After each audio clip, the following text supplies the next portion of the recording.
Next on the news, bishops in Baltimore together for the first time in 2 years. Abortion and communion topping the agenda. We have team coverage.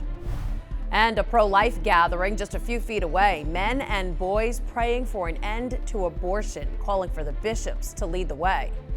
Then tensions rise on the Polish border. Rocks thrown from the Belarus side met with water cannons from Polish guards. Plus, a crackdown in Cuba. No chance to fight for freedom there. The government responding with blockades and arrests. I'm Christine Persichetti. Currents News starts right now.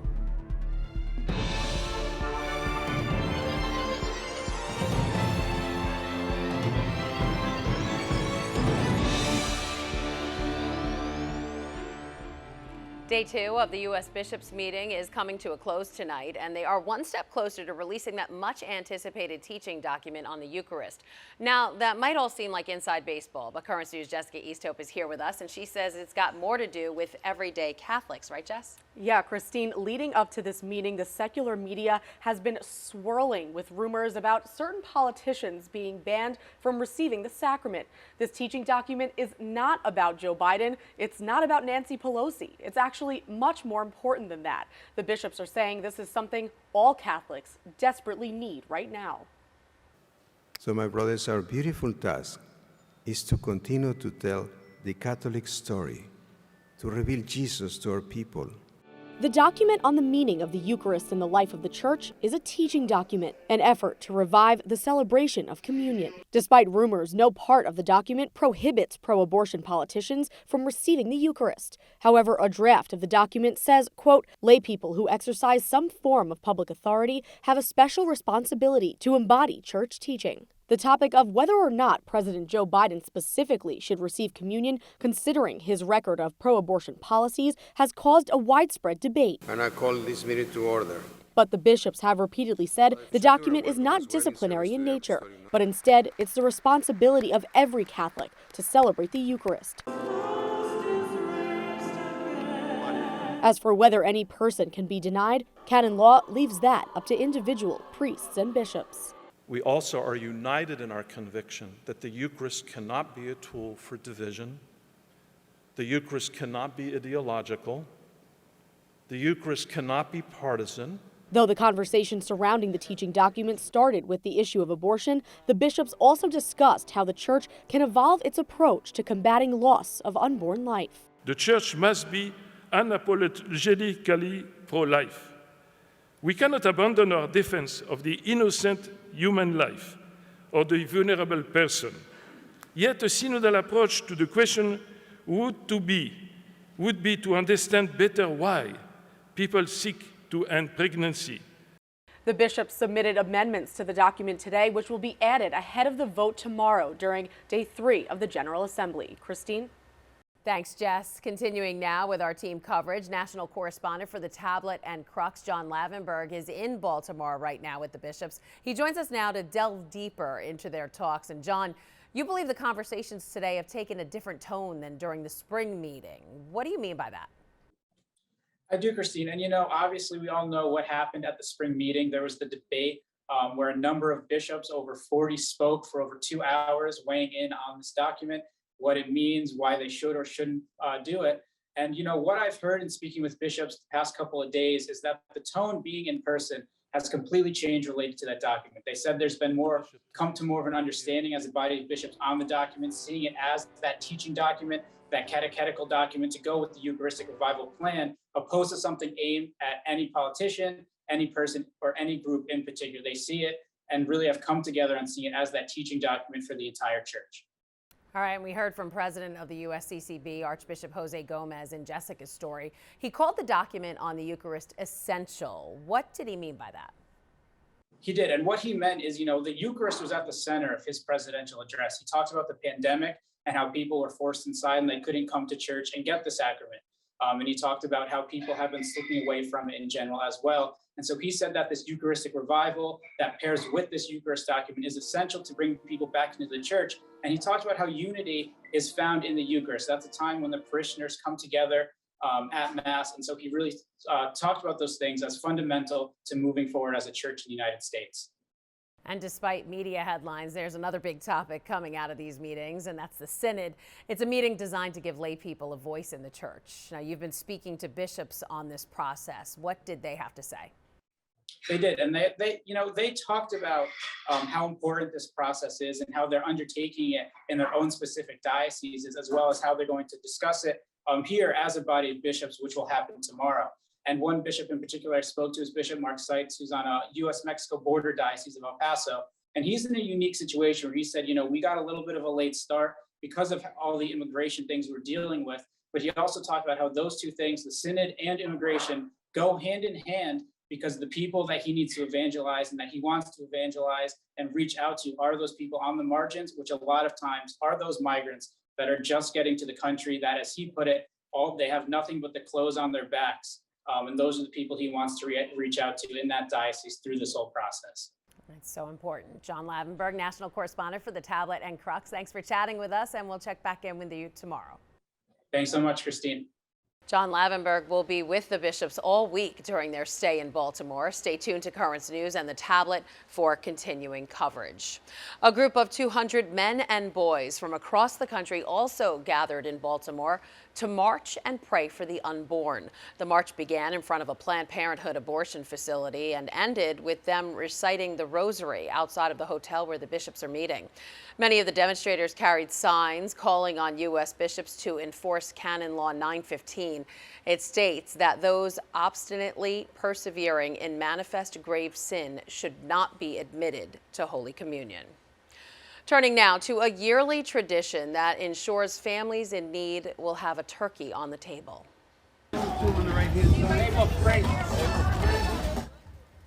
Catholic Charities Brooklyn and Queens is giving out 2,800 birds this Thanksgiving, as well as food vouchers for all the fixings.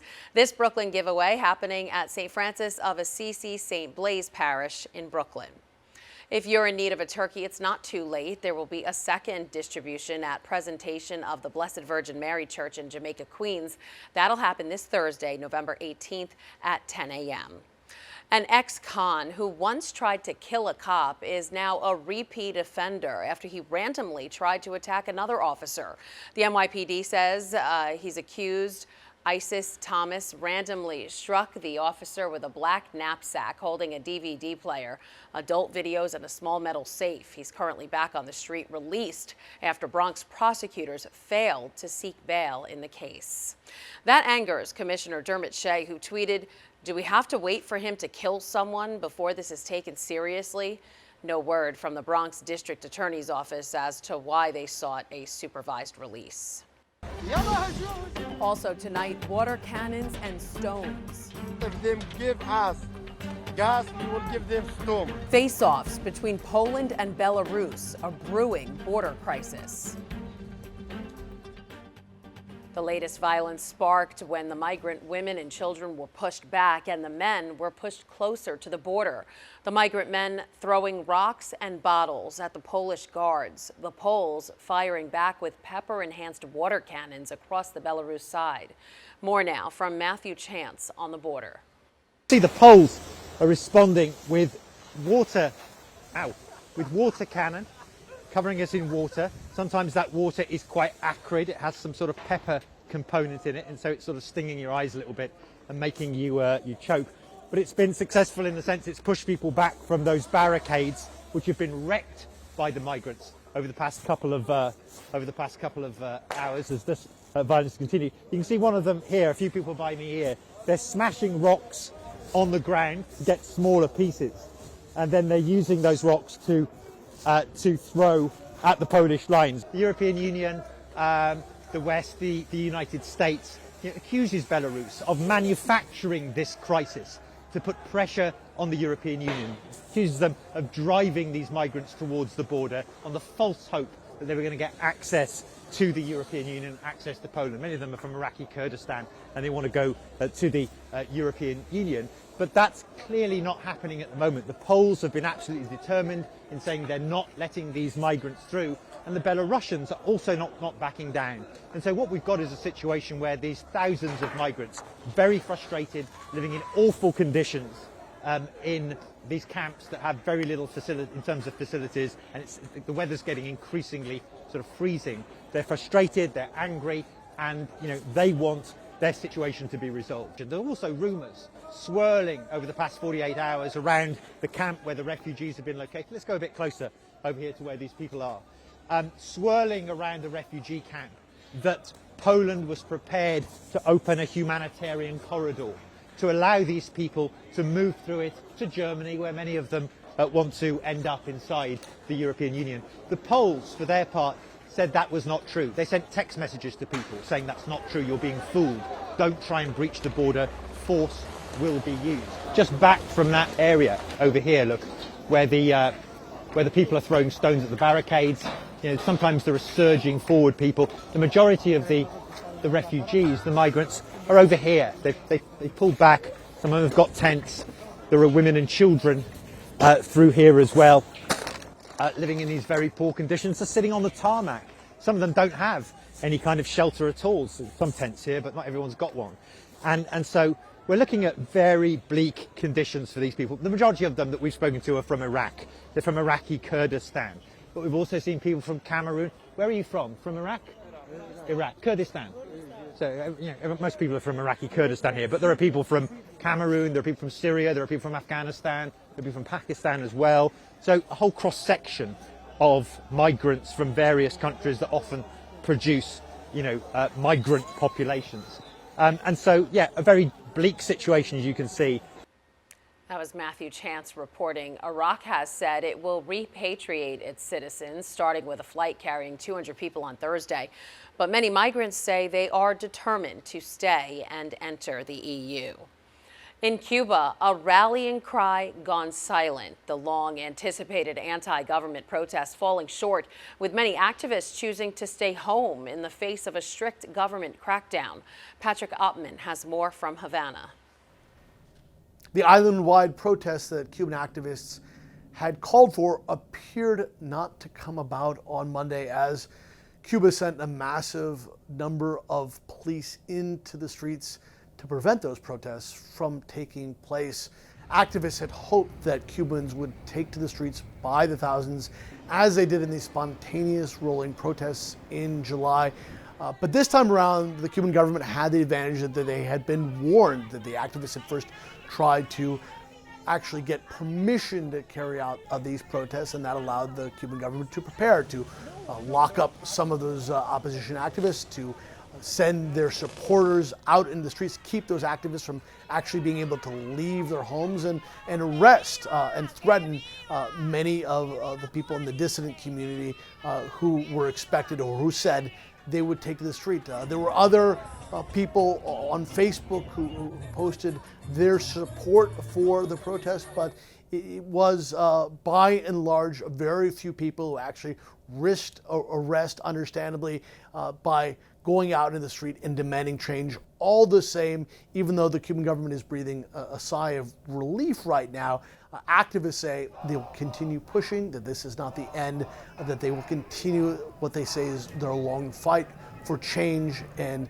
for their ability to have basic liberties in Cuba. That was Patrick Oppman reporting. Despite the stifled turnout in Cuba, demonstrators in other major cities around the globe joined in the fight for freedom.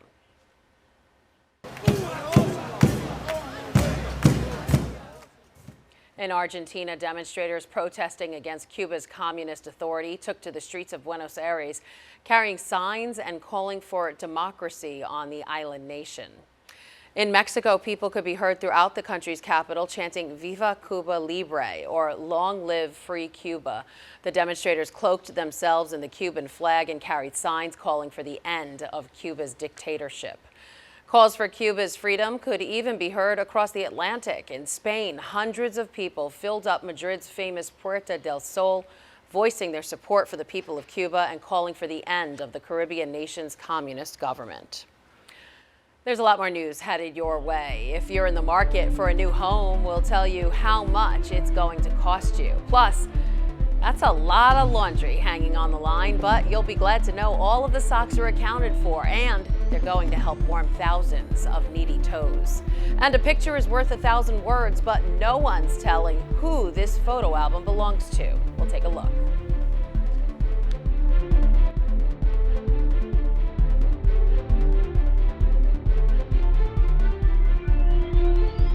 now some big changes to the tablet website. You can get personalized access to the Catholic news you value. Sign up for free at thetablet.org.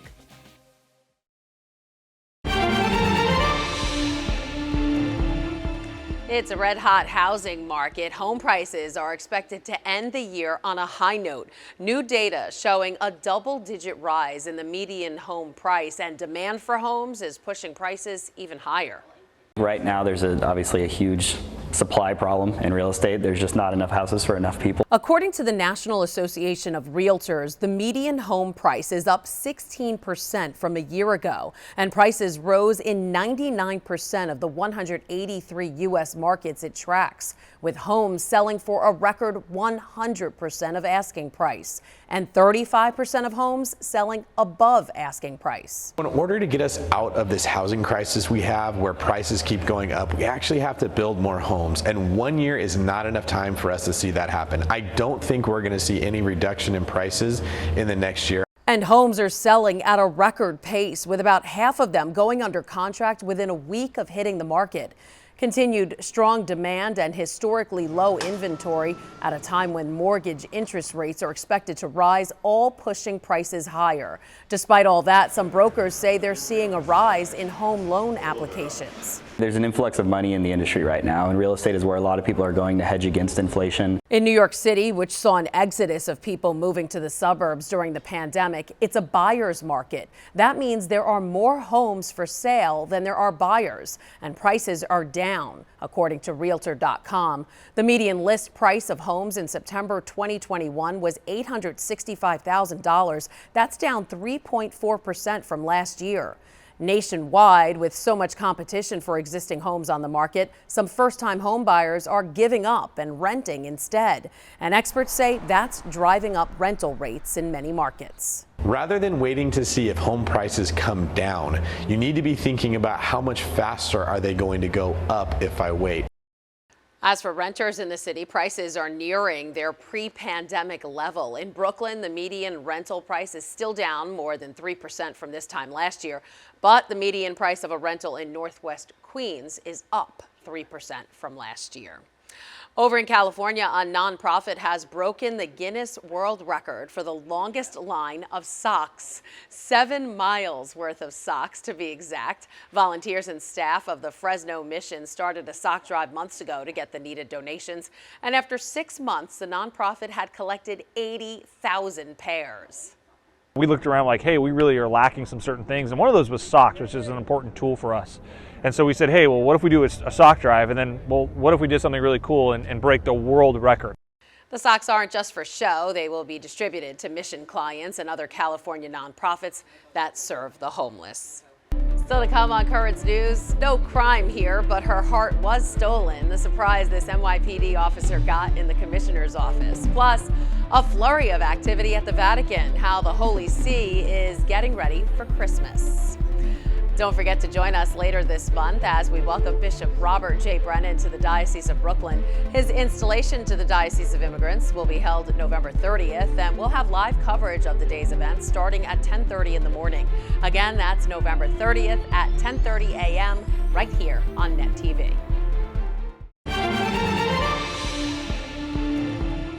And I usually give cufflinks, but that would be a waste of time for you.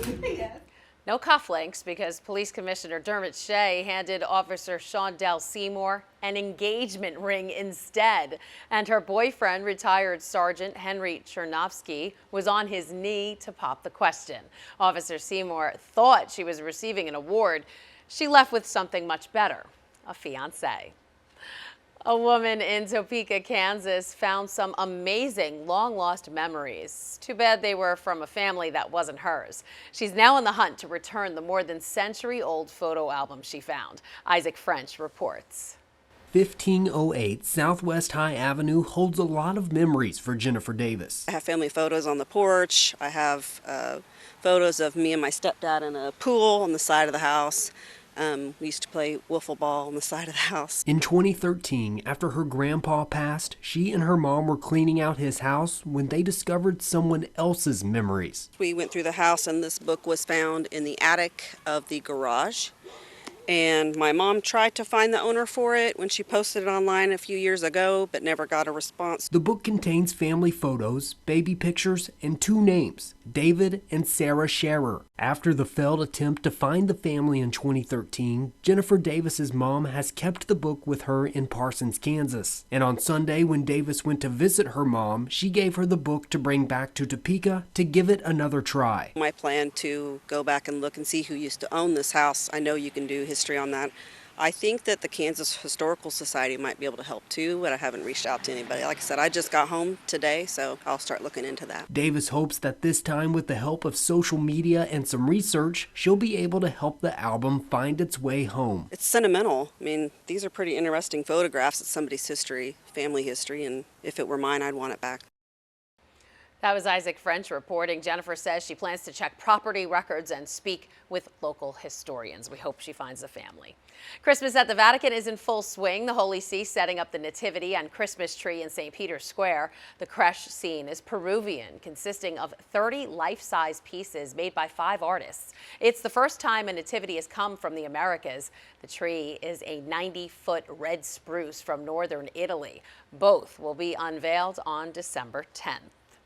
If you don't have time to fit a Vatican vacation into your holiday plans, that's okay, because for a limited time, you can get an up-close look at stunning replicas of the Sistine Chapel right here in New York City. Jessica Easthope brings us an exclusive sneak peek. Among the hustle and bustle of gritty Manhattan, a spiritual experience awaits. The Vatican is right outside your front door in a Sistine Chapel exhibit returning to New York City. Just think of it like you're walking 10 feet underneath the ceiling. You see these from a perspective not even a pope has ever seen. The exhibit, which features all 34 of Michelangelo's frescoes from the ceiling of the Sistine Chapel, was created by Martin Bialis in 2015. Since then, the full-size photographic reproductions have toured the world, attracting people who want to experience God, art, and history through the iconic imagery. We want to present this for people of all different faiths because this is such a monumental art masterpiece. The exhibit has been designed to leave all the good of the Vatican experience without the rush or the crowds. And get this, you can take all the pictures and videos you like. The space is even open for weddings. You're going to come out so relaxed and so inspired. While walking through the exhibit, visitors are encouraged to use this audio device to learn about the frescoes. If I wanted to know more about the most famous one, the creation of Adam, all I'd have to do is go to the sign, point, wait for the beep, and listen. For people that want to have this as a spiritual experience, hey, this is a way to go. Bialis says the exhibit has already helped evangelization by drawing in a young crowd to timeless art so close you could touch it. In Manhattan, Jessica Easthope, Currents News. And you too can step into the Sistine Chapel like never before. Just head on over to chapelsistine.com and click on the city near you. New York's exhibit ends January 2nd, 2022. Don't want to miss that. And that is Currents News. I'm Christine Persichetti. Thank you for joining us because we are putting your faith in the news. Hope to see you again next time.